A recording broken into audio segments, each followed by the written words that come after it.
Hey everyone. First, I wanted to give all of you that have been watching and supporting the channel with your views, comments, likes, subscriptions, and all that other normal YouTube stuff that helps the channel grow, a big thank you. I never thought that I'd have over 500 subs at this point in my journey. To be honest, I wasn't sure how my videos were going to be received given the subject matter. I wanted to give a little update though on the state of the channel and what's up ahead in terms of content. You see, when I first started making it, it was to serve two purposes. First, I hadn't seen a series like this on YouTube before, at least in regards to a specific player. Of course, I've seen videos on Purdy before, but they've all been condensed versions of his overall journey, so I saw a chance and I took it.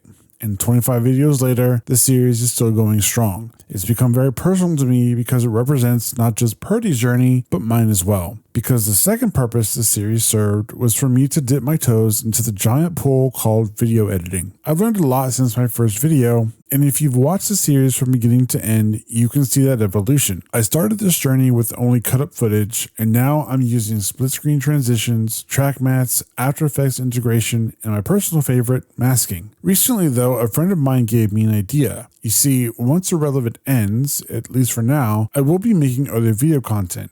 As of this moment, it will be football related, but I do have other interests outside of the game. But the idea that he gave me, well, I took it as a challenge. He said that I should try and make my own quarterback rankings before the start of the 2025 season. Here was the first challenge, at least in my brain. I hate quarterback rankings, but not for the reason you might think. And because my favorite quarterback just happens to be the most decisive quarterback in the league, I'm going to use him as an example. See, quarterback rankings, no matter who they're made by, whether it be by a professional journalist or an amateur content creator, are biased. There's a huge debate because some people have decided to rank Justin Herbert over Jalen Hurts. Why? Bias. The explanation is that Herbert can throw the ball better than Jalen Hurts, while others say Jalen Hurts literally won the Super Bowl. Bias. Well, what does that have to do with Purdy? Well, it's simple. Purdy fans will tell you that he's a top 10 quarterback, while non-Purdy fans will tell you that he's somewhere between 11 and 17. But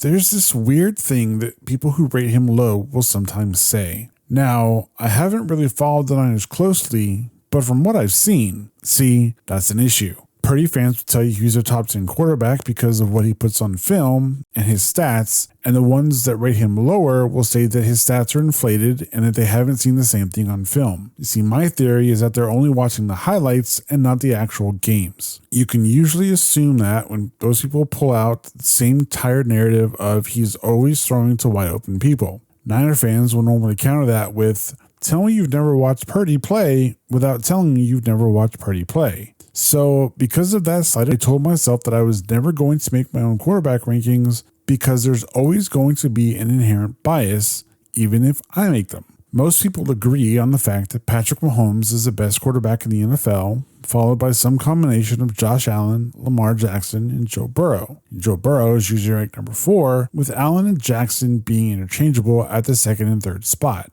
After that, chaos. Me, on the other hand, I would tend to put Josh Allen ahead of Patrick Mahomes simply because I think that Josh Allen is a much better quarterback. Most people would disagree with me, and that's okay.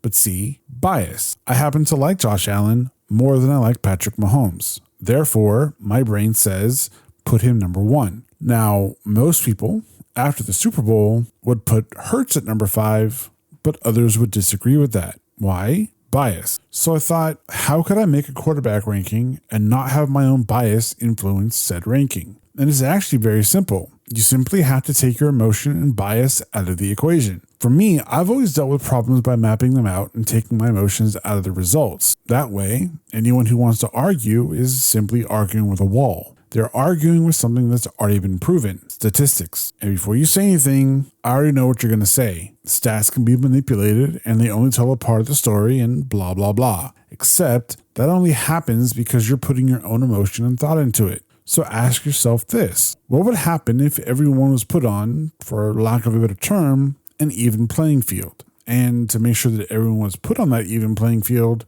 the only statistics that were used were passing stats. You see, I think that Lamar Jackson and Jalen Hurts are great quarterbacks, and I also acknowledge that they are great dual threat quarterbacks. But consider this, Lamar Jackson has 33 rushing touchdowns over the course of his career, and Jalen Hurts has 55. However, 33 of those 55 touchdowns were from the 1 yard line. That's 60%. No one, though, would say that Hurts is an overall better quarterback than Lamar Jackson, regardless of accomplishments. So, in order to eliminate that bias that comes with rushing, we simply take those out. Because even if you don't like it, the one thing that every quarterback does is throw the ball. So, in order to keep those rankings as equal as possible, we simply take out the rushing stats and make it passing only. Now, I've already done the work. Future JB Wizard here. I had the audio for this episode written, recorded, and then done. And then I happened to randomly run into an acquaintance that basically told me that the premise of the video was flawed. You see, I thought that I was being more fair by taking away the rushing stats, but they pointed out that in the pursuit of fairness, I was actively penalizing those quarterbacks that made themselves stand apart by their rushing ability. And so I wanted to put this in here to say that I actually will be adding the rushing stats of the active quarterbacks, and I will be redoing my rankings after I add them.